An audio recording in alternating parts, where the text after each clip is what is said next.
अज दोस्तों सरों कट रहे हैं। और कंबाइन लगी हुई है।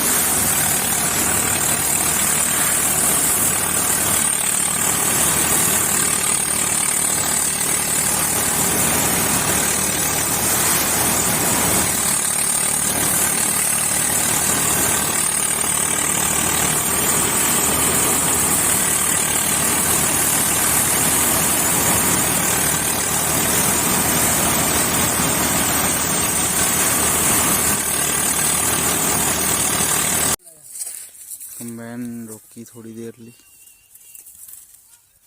क्योंकि दाने आ रहे थे करके हम थोड़ा जहा दोबारा चेक कर रहे हैं। लो भी दोस्तों मैं घरे चाह लैन गया ते मगर कंबाइन जी खराब हुई सी चल पी है दोबारे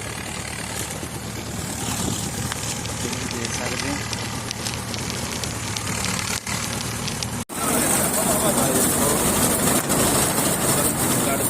अपने होने तो पहला ही